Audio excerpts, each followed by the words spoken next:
Hello प्यारे दोस्तों, स्वागत है आपका इंटरव्यू क्लासेस में। अब हम बात करेंगे अपने पाठ संख्या 13 जो कि है ध्वनि। बहुत ही इंपॉर्टेंट चैप्टर है। यहाँ से क्वेश्चन आपको कम से कम 3-4 नंबर के क्वेश्चन देखने को मिलेंगे, छोटे क्वेश्चन, ठीक है ना।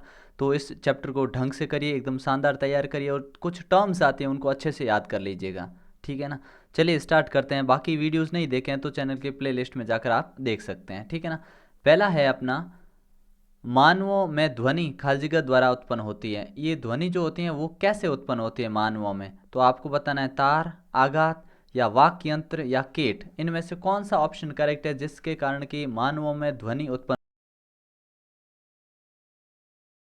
होती है। अगला देखिए, प्रबलता को खाली जगह मात्रक में व्यक्त करते हैं। प्रबलता को हम किस में व्यक्त करते हैं, तो हम कहेंगे प्रबलता को हम डेसिबल में व्यक्त करते हैं। ऑप्शन ब हो गया करेक्ट आंसर।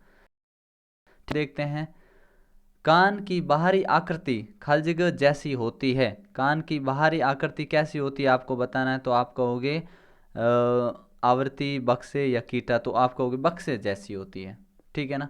अगला देखिए, प्रति सेकंड होने वाले दोलनों की संख्या को दोलन की खाली जगह कहते हैं। क्या कहते हैं, तो आप कहोगे हम क्या कहते हैं उसको, आवृत्ति कहते हैं।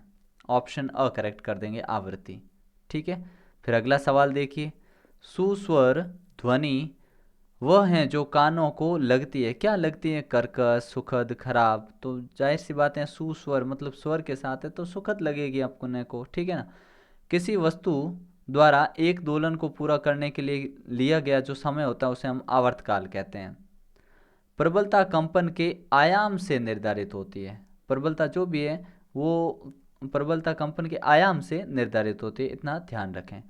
आवर्ती का मात्रक बहुत ही इंपॉर्टेंट है। ये आवर्ती का मात्रक हर्ट्ज होता है, ठीक है ना। अवांछित जो ध्वनि होती है, अवांछित ध्वनि को हम शोर कहते हैं, ठीक है ना। फिर देखिए, ध्वनि की तीक्ष्णता कंपनों की आवृत्ति से निर्धारित होती है। आवृत्ति पे ही डिपेंड करते हैं जो भी ध्वनि की तीव्रता होती है वो, ठीक है ना। ध्यान रखिए। अब आपको मिलान करना है, और मिलान बहुत ही इंपॉर्टेंट है, ध्यान से करिएगा इसको। और ध्यान रखिए, 20 हर्ट्ज से जो अपनी आवृत्ति होती है 20,000 हर्ट्ज के बीच में होती है, उसे हम हमारे कान सुन सकते हैं। ये ध्यान रखिएगा, बहुत ही इंपॉर्टेंट पॉइंट है ये, ठीक है ना।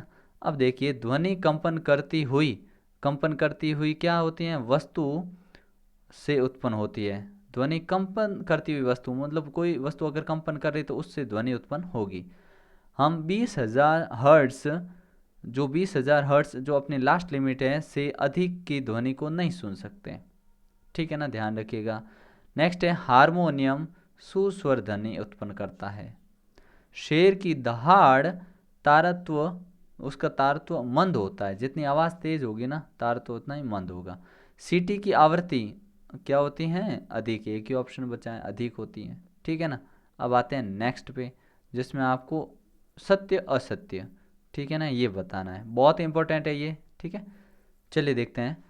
पहला क्वेश्चन है, ध्वनि निर्वात में संचरित नहीं हो सकती। बिल्कुल सही है, ध्वनि के लिए माध्यम चाहिए। किसी कंपित वस्तु के प्रति सेकंड होने वाले दोलनों की संख्या को इसका आवर्तकाल कहते हैं। नहीं, ये गलत लिख दिया, ठीक है ना। यदि कंपन का आयाम अधिक है तो ध्वनि मंद होती है, तो आपने कहा नहीं, जितना ज़्यादा कंपन का आयाम ध्वनि उतनी तेज, ठीक है ना। मानव कानों की श्रव्यता प्रास 20 से 20,000 हर्ट्ज के बीच होती है। ये बिल्कुल सही है, ठीक है। नेक्स्ट है, कंपन की आवृत्ति जितनी कम होती है तारत्व उतना ही अधिक होता है। तो आपने कहा ये गलत है, ठीक है ना।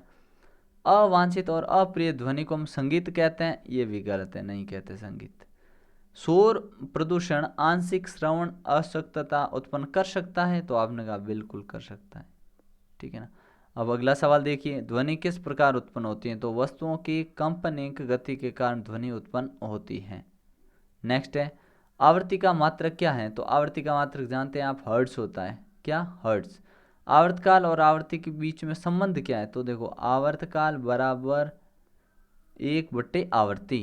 1/आवृत्ति कहने का मतलब हो गया कि आवृत्ति जितनी ज़्यादा होगी आवर्तकाल उतना कम होगा, और आवर्तकाल जितना ज़्यादा होगा आवृत्ति उतनी कम होगी। मतलब दोनों एक दूसरे के क्या है, विपरीत समानुपाती है, ठीक है ना। अगला देखिए, नेक्स्ट है, किसी तरंग के आयाम से आप क्या समझते हैं? तो तरंग के आयाम से आप क्या समझते हैं कि तरंग संचरण के कारण माध्यम के कणों का आसानी से अपनी माध्य स्थिति की एक और अधिकतम विस्थापित तरंग माध्यम कहलाता है। ठीक है ना। तरंग संचरण फिर से देखिएगा, तरंग संचरण के कारण माध्यम के कणों का अपनी माध्य स्थिति, मतलब जो पहले बीच में वो पड़े थे, माध्य स्थिति की एक और अधिकतम विस्थापित तरंग आयाम कहलाता है। एक और ज़्यादा विस्थापित हो जाते हैं उसे हम तरंग आयाम कहते हैं। तरंग की आवृत्ति की परिभाषा दीजिए। तो स्रोत के द्वारा 1 सेकंड में किए गए कंपनों की संख्या को स्रोत से उत्पन्न तरंग की आवृत्ति कहलाती है। ठीक है ना, बहुत इंपॉर्टेंट है, याद कर लीजिएगा। ठीक है, मिलते हैं नेक्स्ट पार्ट में, तब तक के लिए गुड बाय, जय हिंद, जय भारत।